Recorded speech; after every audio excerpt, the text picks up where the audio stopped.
Veebilehtede reitingu hindamisel kehtivad samamoodi kindlad seaduspärasused. Esimese asjana läheb kindlasti arvesse see, kui palju on eelnevalt koduleheküljel olnud külastatavust. Ehk siis ei aita sellised korduvad klikid, et ma avan mitu korda ühte ja sama lehekülge, vaid vaadatakse just unikaalseid ehk siis erinevaid külastusi erinevate arvutite ja inimeste poolt. Ja siin on kindlasti konkurentsieelis väga külastatavatel suurtel portaalidel, teada-tuntud saitidel ja just sellistel kodulehtedel, mis siis on pikemat aega juba internetis kättesaadavad olnud ja endale ka teatavat külastatavust juba kogunud. Teise asjana, nagu juba jutus sai ka mainitud, väga palju vaadatakse just ka sellist saidi üldist ajalugu. Ehk siis need ettevõtted, kes alles loovad endale kodulehekülje ja avalikustavad selle internetis, nad saavad paraku väga madala reitingu. Nende koduleheküljel on sisuliselt 0 külastajat ja neil on ka 0 ajalugu ja sellest tulenevalt ei ole neil mõnda aega võimalik väga sellistel üldistel alustel pikema ajalooga kodulehtedega üldse rinda pista. Siinkohal siis ongi abivariandiks välja käidud just see lähenemine, et on võimalik osta endale avalehele sponsoreeritud viide ja selle abil siis kiirelt suurendada enda lehekülje külastatavust.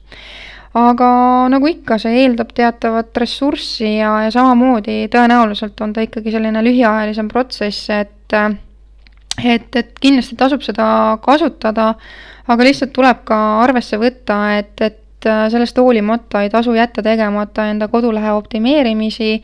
Mõne aja möödudes, kui teil on juba piisav hulk külastajaid, teil on ka juba teatud reiting saavutatud, siis hakkab järjest suuremat kaalu omama just teie veebilehekülje sisuline külg ka, ehk siis see, et kuidas ja mismoodi, mis tekstid teil koduleheküljel on.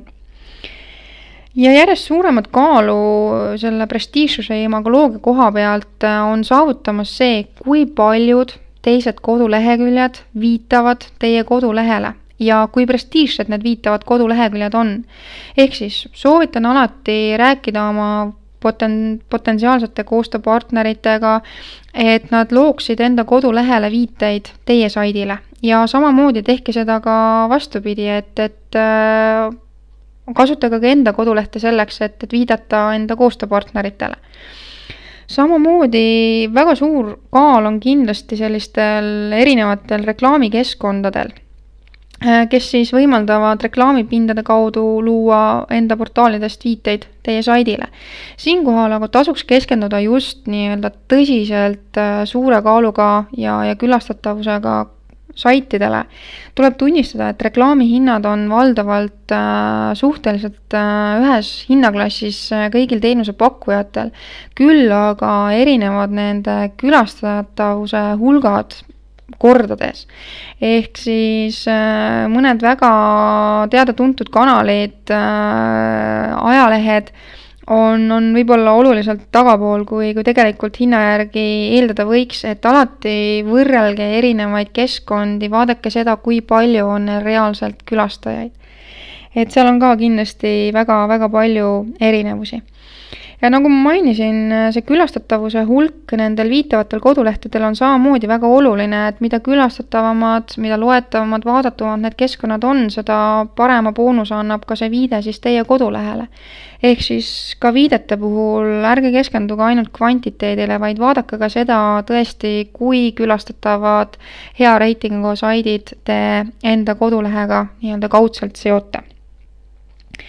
Et see siis on selline teie kodulehe sisuga enam mitte nii väga seotud veebikülg. Aga mida ma tahan rõhutada on see, et kindlasti keskenduge just sellele, mida te teete enda koduleheküljel. Google armastab veebilehtedel kvaliteetset sisu ja see tähendab seda, et seal siis tekstide sees korduvad need teile olulised märksõnad. Ja ütlen ausalt, et meie enda praktika on samamoodi hea näide sellest, et leidke aega läbi mõelda, mida te tahate enda kodulehele panna, tehke see ära, sõnastage see ilusti, kompaktselt ja lühidalt ja piisab täiesti sellisest 1/4 A4 formaadist tekstilõigust, Kui te olete selle korrektselt ja ilusti ette valmistanud, siis kindlasti aitab kaasa ka teie veebilehe positsiooni paranemisele. Hea näide oli meie ettevõtte puhul see, et kui me uuendasime enda koduleheküljel lihtsalt 2 väikest linki, näiteks kodulehed ja e-pood, see parandas meie positsiooni 6 positsiooni võrra, mis on tegelikult väga, väga hea tulemus. Ehk siis tasub alati teatud aja tagant enda saidile uut ja sisukat informatsiooni riputada ja tähelepanu sellele pöörata. Paraku internet ei ole selline asi, et võib väga pikalt loorberitele puhkama jääda. Kui ise ennast ei liiguta, siis konkurendid seda paraku teevad ja oleks suhteliselt mõttetu rong nii-öelda maha magada.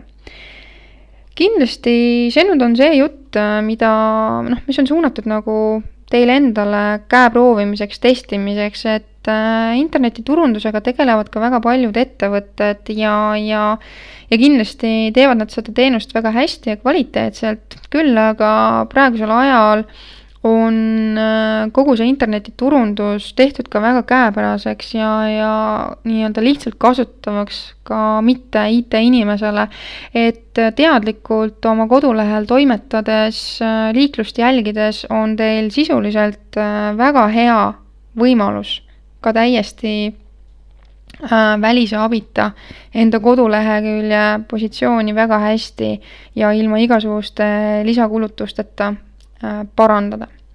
See oleks tänaseks minu poolt kõik ja järgmises klipis me räägime juba lähemalt ja presenteerime lähemalt konkreetseid kodulehel leitavust parandavaid tööriistu. Et ka kodulehtedega on integreeritud nüüd juba sellised reaalsed spetsiaalsed tööriistad, mis siis võimaldavad otsingumootoritel teie koduleheküljest paremini aru saada ja tõstavad kindlasti ka teie saidi üldist reitingut.